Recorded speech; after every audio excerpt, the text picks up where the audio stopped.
We're on the right one, right? We are on the right one. Good morning.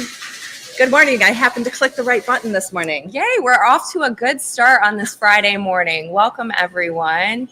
We are here at Seed and Bean Market, downtown Fort Myers. I am Sarah Wilson. And I'm Dr. Cindy Banyai. And this is Juice Fresh Talk. It's our live show. Woo, it's feels like a heavy morning. It does. It does. It's heavy. It's a little humid. It's getting that summer feeling. Yeah. My daughter spilled milk in the car, so the whole thing stunk. Spilt milk. Were you crying over spilt milk, Cindy? No, I wasn't crying. But then I opened it and I'm like, wow, my car stinks today. That's like the worst thing you could spill in your car in Florida. It is. But my kids love milk. Hey. So little Evie put it in a water bottle. That is adorable. That is adorable. And then she promptly jumped in the car and just like dumped the water bottle over. I don't have kids to spill things in my car. However, you can put animals in your car. Exactly. I've had goats in the back of my Prius. So, I'm not sure which is worse. That feels like a millennial meme. Or like a hipster meme. Goats in the back of your Prius. Yeah, it does. It does. I put them in the back of my truck too.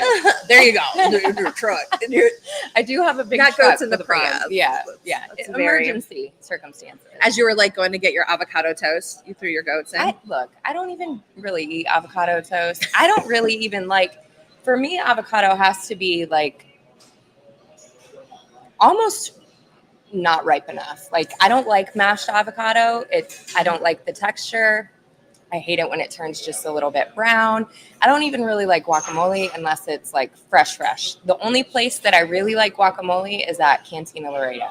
Yeah, I like it. I do like it fresh like that. I'm with you on that. I don't like that consistency. Mm-hmm. But I'll tell you, I actually enjoy like chocolate avocado shakes. You're onto something there because little known fact, my wife and I owned a pop shop several years ago. My wife got into making gourmet popsicles and she loved it. She hated working in like the restaurant type business because it's very demanding. Yeah. And so we ended up closing it down. Neither of us really wanted to work 24 hours a day. So that didn't work out. But she made these avocado chocolate dipped popsicles and they were incredible. Yeah. So I do like it like that, but yeah, no, avocado toast, not my favorite. I've had it a couple times and I'm like, sometimes it can be good, but no, I don't really like it. I'm an elder millennial, so I never understood the boomer slam of the avocado toast. Yeah. But of course, it was just, this is all a way for the boomers to trash on millennials, saying that, the reason that we don't, we are where we are is because we're buying extravagant things. Oh, no. It's actually because we were straddled with debt as students. We were promised jobs, but oh my gosh, if you saw what the economic forecast is for jobs, it's terrible. Yeah. So, and what we've been seeing here in Southwest Florida, which I've been describing as the donut economy, where you have a glut of low wage retail hospitality, entry level jobs. And then you have especially here, retirees and CEOs and very little opportunity in the middle. That's actually being played out across the country as companies are laying off those middle management, upper level professional workers. Right. And it's anticipated to become even worse because of AI. Because AI is stepping in the place of some of these professionals, people like writers, content creators, even accountants and things like that. Right. So it's anticipated that all of my fellow millennials are going to be, we were sold a bill of goods is basically what it comes down to. We were told to go to college. We took on this debt saying that we're going to get a job. And now as these millennials are becoming mid-career professionals, the bottom is falling out of that part of the economy. Right. So it's not the fucking avocado toast. It's the systemic components and the boomers not retiring. And I really don't want to hear shit from you boomers. Those of you who bought your house for what? $10,000? Are you joking? I know, right? $10,000 for a house, maybe $1,500 for a nice car. Like, Get out of here with that trash talk. You all had it easy. I know. And jobs galore. I mean, you could go to, I mean, like my grandparents, my maternal grandparents moved from Kentucky. They generations of farmers moved from Kentucky to the Midwest to get factory jobs. My dad's side of the family did the same, but from Tennessee. And they moved there and they were able to make a life for themselves. And then my mother, as she graduated, my father. So yeah, you could survive on one income. Like my mother was a stay-at-home mom. That's impossible. That's so cute. That's impossible. It's so cute. Adorable. Must be nice. Yeah. Now you have to have a job just to pay for daycare. Right. And then a second job to pay for any kind of health insurance. It's ridiculous. So boomers, take a seat. Right. Yeah. It's not the avocado toast. But speaking of, oh, wait, you were about to say No, something? I was just going to say. I was going to say, speaking of who gets what and when, I wanted to discuss politics and our relationship with politics today. Okay. Because we always talk about policy and how that affects you, but really what our goal is here is to let people know how politics affects their lives. Yeah. And how they can build a better relationship with politics to empower themselves. Because basically the simple version, and correct me if I'm wrong, Cindy, the simple version of the definition is who gets what, when, and how, basically. Distribution. And it's all based on this agreement that we have, this social agreement, this governmental agreement that you protect us, you protect our general welfare, we'll pay you taxes, and abide by your laws. And that's kind of how the whole governance idea was Governance by established. consent. Right. Governance. Yes, exactly. So I hear a lot of people talk about politics in a way with a lot of apathy and like they just don't want to be involved. It's too divisive. And really that's partisanship. But politics itself is inherently personal because it affects what we get, how we get it, when we get it. And it becomes even more personal when it's decided that certain groups don't get. Yeah. Or certain groups don't have that political power. So it is very personal. And I think we've seen that on full display right here in Florida, across the nation really, but especially in the South and in Florida, where our government, who we have an agreement with, has decided that certain people don't get. They don't get rights. They don't get political power. Right. They don't get the education. So this is why it becomes even more personal and why it can branch out and affect relationships, your relationship with politics itself and your relationships with others. Because when it becomes that personal, it's hard not to take offense. It's hard not to believe that it's an attack. It's a personal attack. Politics being used to personally attack people. So that's kind of what I wanted to get into, especially being that Ron DeSantis just signed a slate of 6 anti-LGBTQ plus bills on Wednesday, May 17th, which was also International Day Against Homophobia, Biphobia, and Transphobia, which a lot of people believe that was intentional. I have to say I'm one of those people. And again, making it more personal. Every step is like to make it more personal, to make it clear that it is an attack. Yeah, I agree with you. And first of all, I ran down a lot. No, you did. I just want to say, so we have some folks in the chat. Thank you for joining us, Tim. Yes. And yes, Anne Marie, the personal is political. Right. And I think it's important to talk about some of the differences, like the partisanship versus politicalness. Right. I think that people get tired and the partisanship grades on people. So that's your Republican versus Democrat. Right. But everything that we do when it talks about our rights, our lives, our ability to live a quality life is political. Mm-hmm. So whether you like it or not, you're involved in politics by virtue of driving on a road or owning a business or purchasing a product. Yeah. That's kind of what we're talking about.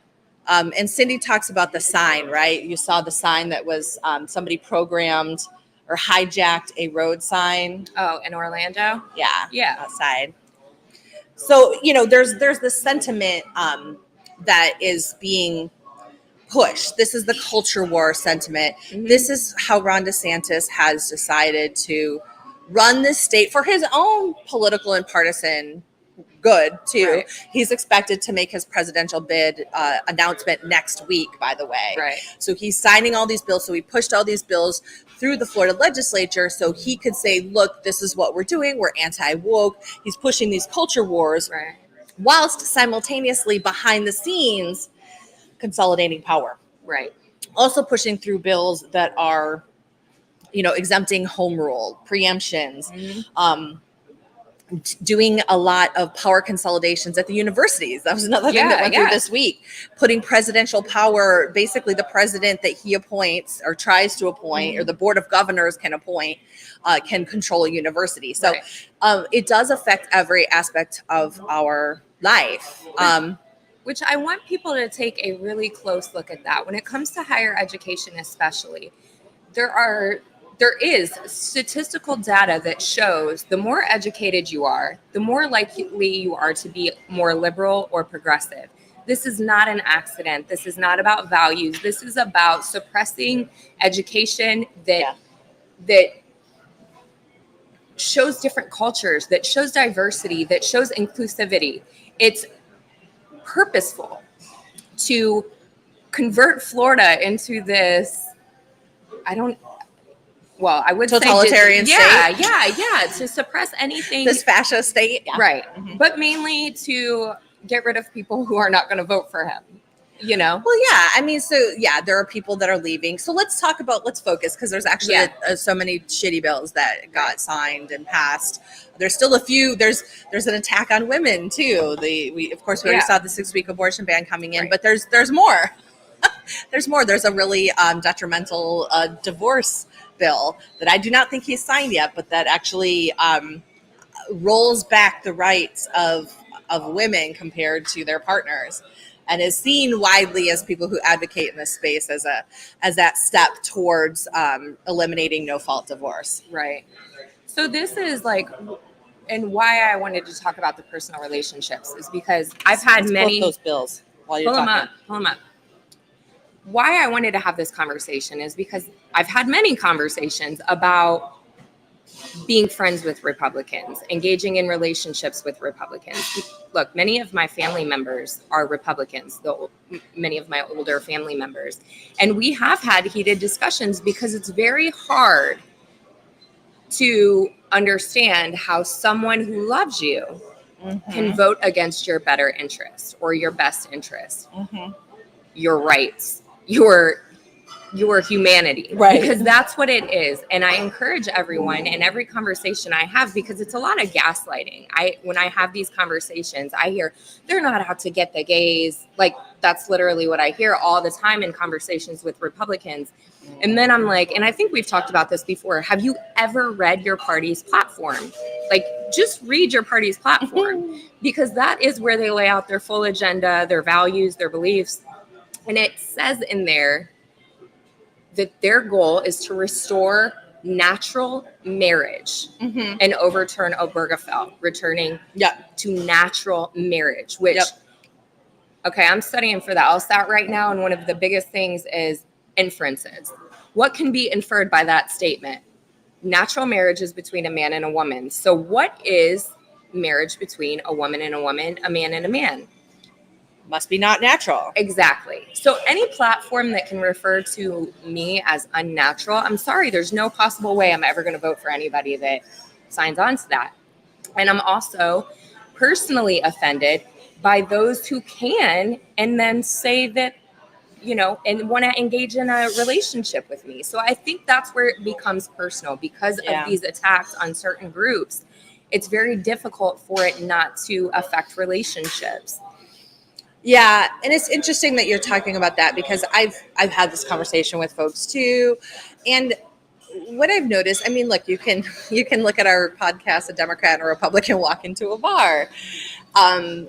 There are, admittedly, by Republicans themselves, components of the Republican platform that are in complete opposition to one another. Right. And yet somehow folks still are able to do the mental gymnastics to get themselves there. Mm-hmm. Right. And the one actually that my co-host and I, Sean Hartman, come up against all the time is where the culture war meets the fiscal conservative. Right. Absolutely. Right. So so a lot of people are drawn to the Republican Party because of the fiscal conservatism too, right? Oh, we want to save money. That makes sense.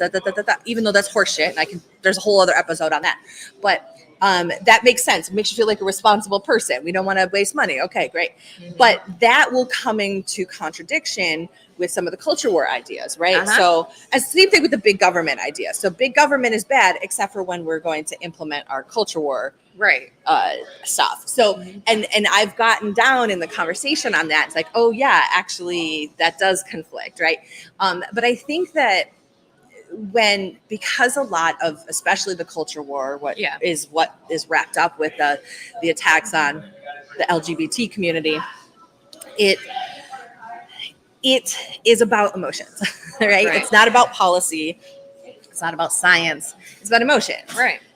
It makes people feel uncomfortable, and it's being exploited for political purpose. And that's all there is to it. Really, that's all you really need to understand. Mm-hmm. Is like, they understand as political strategists, the Republicans, I mean, that there's a group of people who just don't get the gays. They just don't get it. They don't understand it. They don't really like it, right? And so if you put this stuff out there, they just go, oh yeah, okay, yeah, like we'll just that's feeding this feeling I have that I don't like it. I don't get it. Right. It's not about actual policy or what's good or fiscal policy. And here's the thing that's like, you think about Obergefell, right? Aside from the human rights component of it, which is huge, right? The legal component really is. It's all about like fucking taxes and licensing and government stuff. So really, the only reason there's no reason to not have same-sex marriage, right? Except for based on how you feel about it, because it's really just like, who can come see you in the ER if you're sick? Who can it's a contract. It's a contract, right? Yeah. And that's what the government is supposed to be maintaining. But there's all these feelings, emotions, values that have been put into it, right? That have muddied the water of what the role of government is. And in my opinion, I mean, I absolutely agree with you that it is something that they can get a base riled on. However, I also believe that at this point, it's about finance and it's about money, because even like when we're talking about the issue of abortion, when you look across the nation right now, there is huge backlash against the GOP on the abortion issue. They're losing across the nation, and yet they're still sticking to this agenda. And there's more bans going into place left and right. South Carolina just initiated another ban, a 6-week ban, after their Supreme Court already struck one down. So it's like they don't stop, and that's because these evangelicals are funding their campaigns. Yeah, so campaign finance. Yeah. Well, because listen, here's the thing. Poor women who are straddled with a bunch of kids are not a super big voting block. Right. Because you don't have the capacity to get in there. You just don't. Right. So it's, there's some purposeful. They don't really care that it's a minoritarian view. Yeah. They care that it's this righteous mission that they've been funded to complete. How I think it came about as being like in the culture wars that we're in right now is these evangelicals, who I would also refer to as white Christian nationalists, because that's what they are. They have been funding the GOP for years, ever since Roe versus Wade back in 70, maybe before that. Which was very bipartisan at the time. Exactly.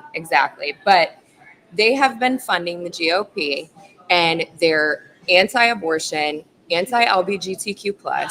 And I think that the way that the GOP has gotten their base around this is the historical tactic of, and this is true for like every dictator wannabe, every authoritarian government, is we have to find someone to blame for your grievances. And there are a lot of grievances in the United States, just like we were talking about grievances. The donut economy, the fact that our generations are not able to get jobs. We don't have the social policy that Europe has, and our needs are not being met on a large scale. Right. So when you have that happening, instead of blaming the government who's supposed to be distributing those resources and making sure that we have access to our basic needs, when you don't have that happening, you have all of these aggrieved people, and it's easy to pit them against each other because Sure. they want someone to blame. So Right. what the GOP has been successful at doing is blaming these, excuse my language. No, I'm not going to say it.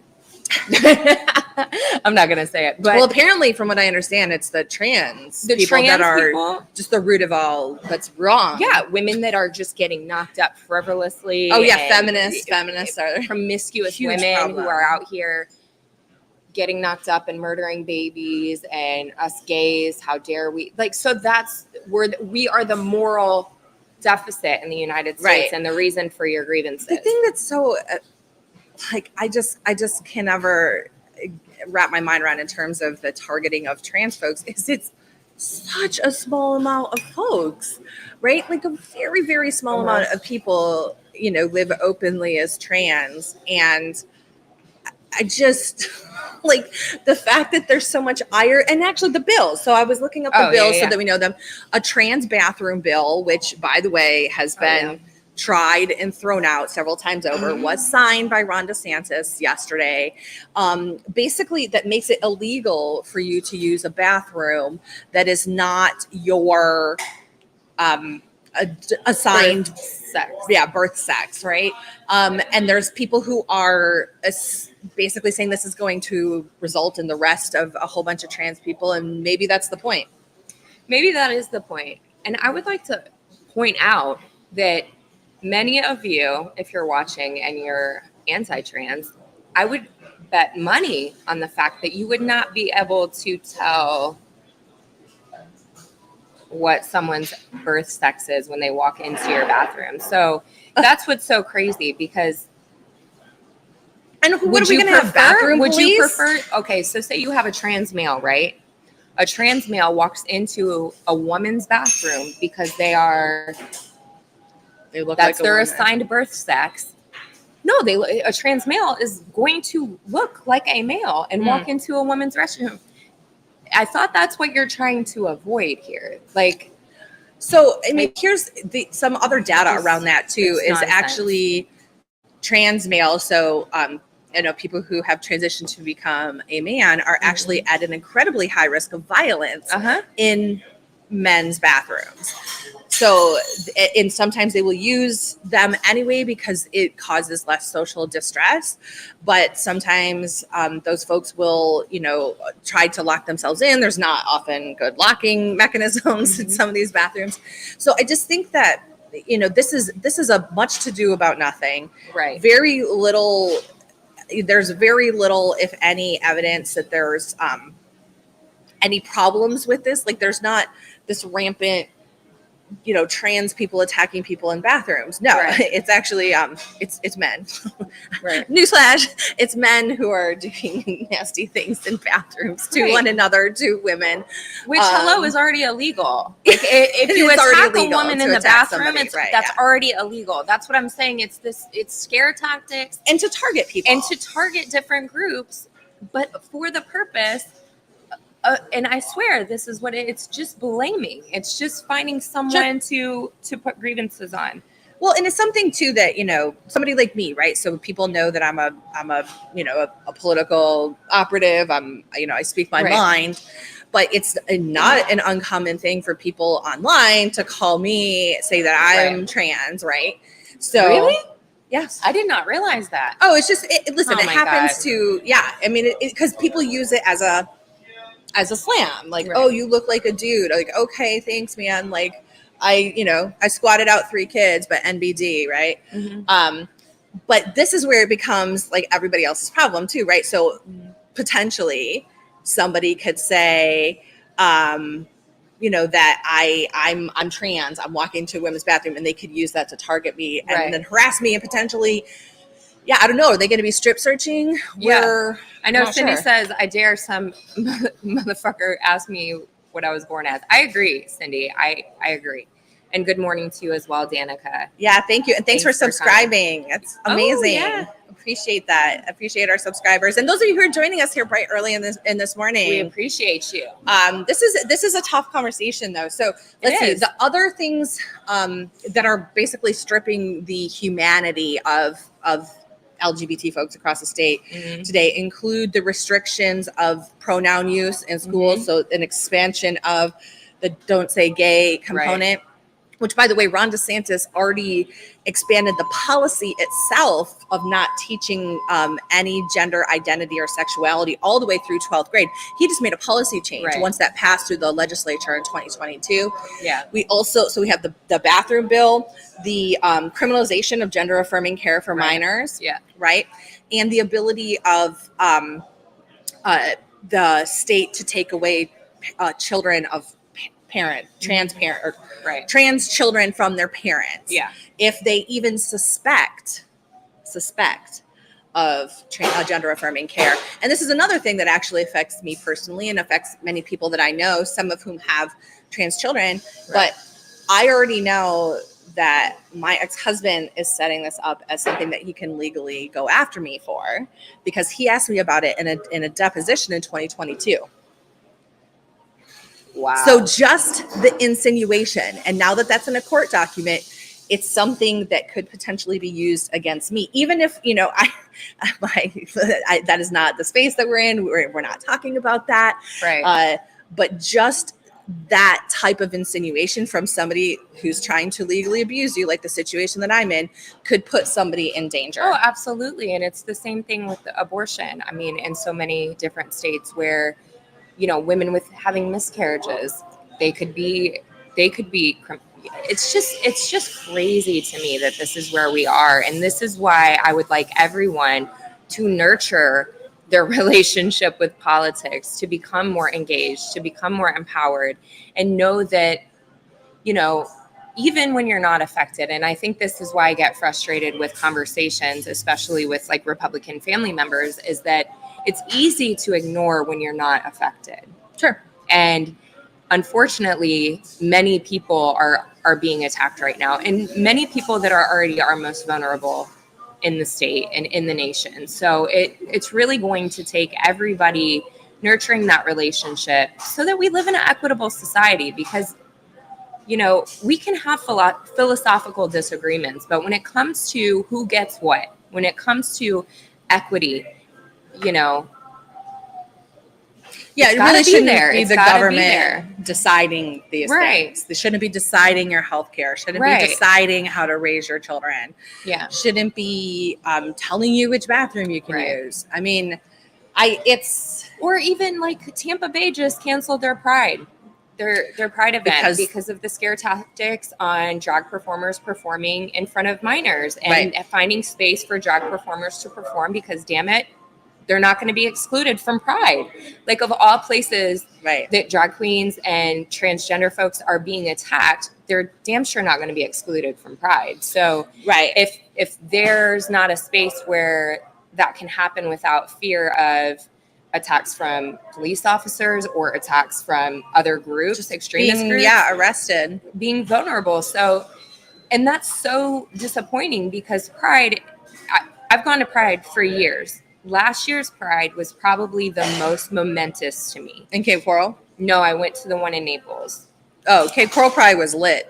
Yeah, I missed Cape Coral Pride last year. This year. Yeah, I missed both last year and this past one. And we took on the transphobic people. That's right. That video, like they tried to infiltrate the crowd, and they came after them, and it was great. I was unable to be there, but the feeling at Pride Naples last year, and I'm looking forward to next month's Pride in Naples. But when you're there, and especially, it was like so different because of all of this going on, and we were on the precipice of all this legislation. So it was like you knew that these attacks were coming in hot last year, and just being there in solidarity in a place where you're safe, you're supported. It's just a different feel when you're under attack. So to think that all of these Pride celebrations are being canceled right now when we need them the most, when we really need those safe spaces and those places to come together where we can feel supported, it's so disappointing to see that happening. But that's the goal. That was the goal, right? That was the point of criminalizing right the drag performances for minors, is so that they could actually shut down the Pride celebrations. Right. And which, like, the Proud Boys and other activist groups have been going after for the last couple of years, which was kind of interesting because it really wasn't a big deal until a couple years ago, right? When they decided that this was the target, that they were so thoroughly offended, they couldn't just shut the fuck up and stay home. Right. They had to go out and be like, oh, the gays really make us feel uncomfortable, so we have to. I'm sorry, it makes me feel really uncomfortable when you march in public places with your swastikas. Like, are you joking? Oh, by the way, did you see the Aryan Nation stuff that went around Naples? This is really happening, what I'm y'all. saying. This is happening, and yet I wanted to pick up on something that you said. Hold on. Go for it. I was going to say, because that relationship that you're talking about, because you said something that I've heard a lot of my Republican friends and family members say as well, is like, oh, they really don't mean that. That's really not going to happen. There's this delusion that what the worst case scenario that activists are saying is not going to happen. Right. But actually what we've seen over the last few years is that it's actually happening. Mm-hmm. And so there are activists and people in this space saying, hey, look, like this the 15-week abortion ban is leading to the 6-week abortion ban, is leading to total, abortion ban, to the criminalization of pregnancy, mm-hmm. to, further attack on women. And actually this has been the progression that we're seeing. Right. So this concept that somehow some people who are still in line with the Republican Party are falling into is like, oh, it's really not going to be that bad. Mm-hmm. It's really not. It's really not this attack. It's that they don't really mean that. Yeah, no, it's really that bad. And they really do mean it. And they really do, because this is really different. We're not talking about individual folks too, guys. Right. We're actually, and I think we must go back to the Citizens United, because this has everything to do with money and politics. Has everything to do with a handful of billionaires and extremely wealthy people who can build very well-funded political action committees, mm-hmm. that can fund these extremist candidates, that can fund a continuous stream of state legislators, mm-hmm. who will go in and do their bidding, really not concerned at all what the popular opinion is. This is one reason why we don't have gun legislation in the way that we should. Absolutely. Not that 65% of the people don't want it. It's just because there's a very small, powerful, vocal and well-funded minority that is putting the candidates up, and they're doing what they're told there. They really don't care what we say here.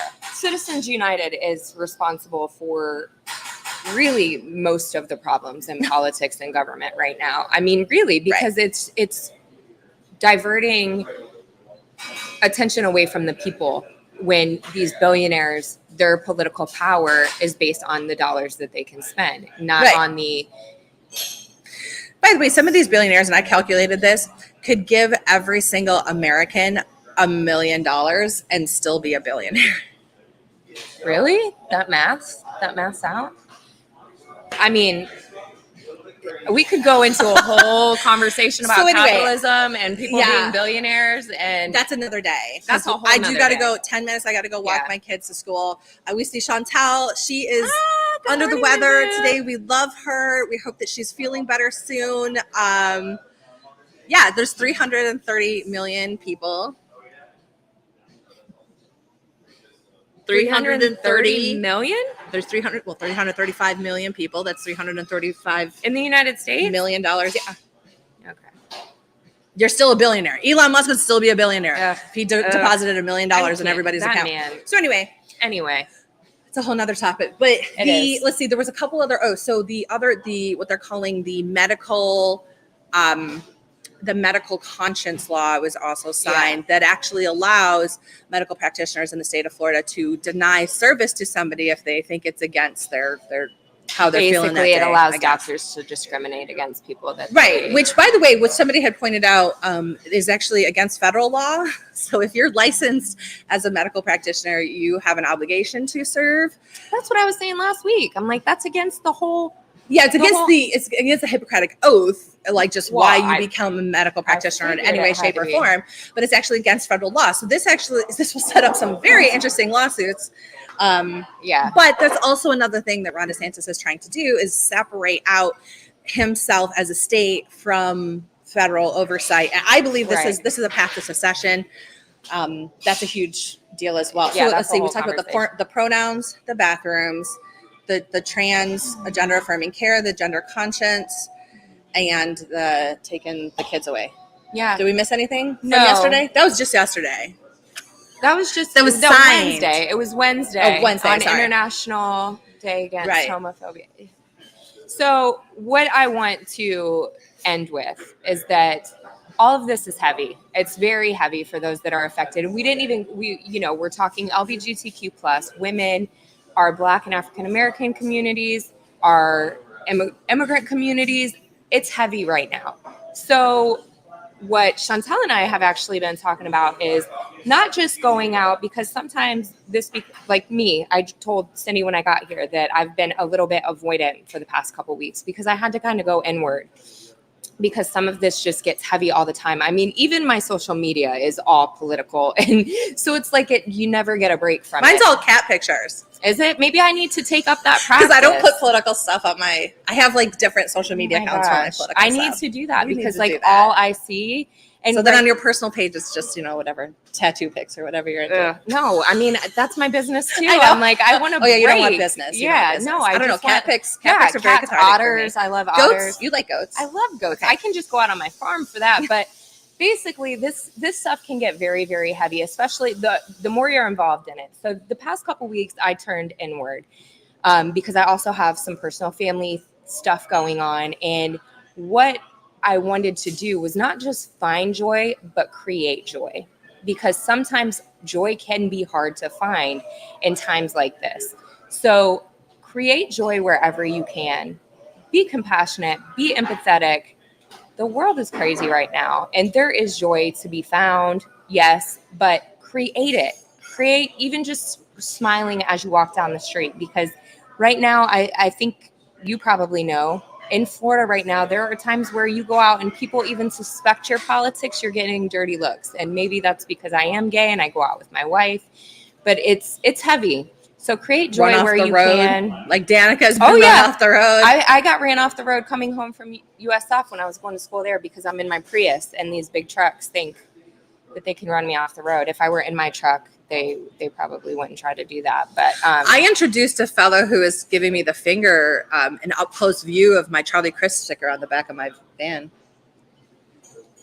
He was on a motorcycle. Look, don't mess with my boy Charlie. You know how well, I that's roll what I'm for saying. Charlie No. Chris. I'm saying like I got the Charlie No, Chris not you. I'm on the back saying of my van. Man. This dude on a man. motorcycle came out, fingers blaring, and I just gave him an up close picture view of that.